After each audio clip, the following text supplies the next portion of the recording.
You know, the great Robert Duvall, I think he's 96 now or 95, conquered television before he conquered movies starting in the early 60s with A Kill a Mockingbird. And one of the most important TV roles was in this episode, which was held from the syndication package for years due in part to a copyright lawsuit as to the plot of the movie. Now, a lot of people misname it as The Miniature, but according to the Twilight Zone Zickery book, it's Miniature. Now, this is episode 110 of the anthology series, The Twilight Zone. It originally aired during the truncated season 4 of Twilight Zone, where all episodes were an hour, and I think it was a good fit. The story centers on a man's obsession with a dollhouse whose figures seem to be alive. Now, written by Charles Beaumont and directed by Walter Grauman, with featured music by Fred Steiner. The Duvall character, he plays it like autistic, not say mentally ill, but what was considered shy. He's been taken advantage of work, and he escapes into the museum collage dollhouse that he sees, and he believed that there's a girl in there that can hear his pain. According to Rod's opening narration, to the average person, a museum is a place of knowledge, a place of beauty and truth and wonder. Some people come to study, others to contemplate, others to look for the sheer joy of looking. Charlie Parks has his own reasons. He's come to the museum to get away from the world. It isn't really the 60-cent cafeteria meal that has drawn him here every day. It's the fact that here in these strange, cool halls, he can be alone for a little while, really and truly alone. Anyway, that's how it was before he got lost and wandered into the Twilight Zone. Now, Charlie believes he sees a figure in the museum dollhouse that comes alive during a routine visit. He returns to the museum numerous times and gazes into the dollhouse, repeatedly witnessing the doll in the house become animated. A guard tells him that the doll is not mechanical, but merely carved from a single block of wood, but this does not dissuade Charlie. Now, various members of his family, his colleagues, some really good performances here by Barbara Barry and William Wyndham, of course, of Night Gallery and Breaking Away fame, and Barney Phillips is in as well. Charlie eventually falls in love with the figure, a woman who was in an abusive relationship with a male figure in the dollhouse. In an attempt to rescue the female doll from the male doll, Charlie breaks the glass and is subsequently committed to a psych hospital. He pretends to be rehabilitated and is returned to the care of his mother. On the evening of his return home, Charlie's family discovers that he secretly left the house. They contact Charlie's psychiatrist and surmise that he had returned to the dollhouse. At the museum, Charlie reveals his feelings for the doll. Now, the family psychiatrist and museum guards search the museum for Charlie but find nothing. However, one guard glances in the dollhouse and sees Charlie, now also a miniature himself, finally together with his love in the dollhouse. Smiling, the guard resolves to never reveal what he's witnessed, knowing no one would believe him. Now, there's a scene where it breaks him because it looks like the character that's played the miniature girl is about to be raped, and Duvall, who plays a very passive character for most of the episode, loses his mind.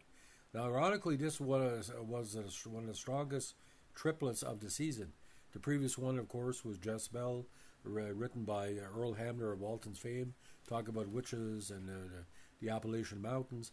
And of course, Burgess Meredith, who played the devil in Printer's Devil. So you had 3 great back-to-back episodes. In the closing narration, he never found Charlie Parks because the guard didn't tell him what he saw in the glass case. He knew what they'd say, and he knew they'd be right too, because seeing is always not always believing, especially when what you see happens to be an odd corner of the Twilight Zone. Now, ironically, ladies and gentlemen, some places in the States, when he started showing Godfather 2 as a late night Godfather 1 and 2 as late night movies, would show this episode right after. It wasn't in syndication at the time, not like later on.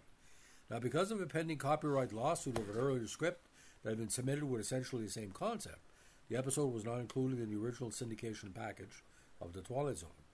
It was included in this 84 The Twilight Zone Silver Anniversary Special, with the dollhouse scenes colorized in an early public demo of the film colorization process, or called the Ted Turner. The colorized scenes are included as a special feature on a DVD release, however, is not carried over to a Blu-ray release. There's also a very strange scene where they're trying to set up Charlie with a very wanton woman, and that falls apart. It's almost like the writers are joking.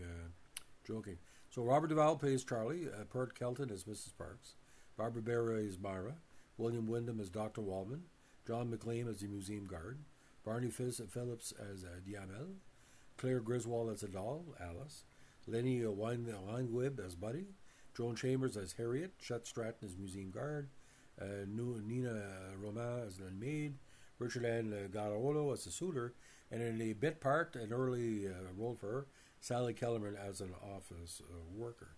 Now, according to many Twilight Zone fans, this is considered one of the most popular of the hour-long episodes for obvious reasons.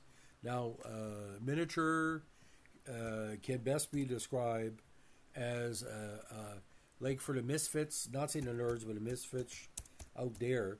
Miniature really spoke to me. It was a very interesting take on mental illness. Like, we don't know if the Duvall character is autistic. We don't know if he's kind of just shy to the world. But it's your trope's overbearing mother.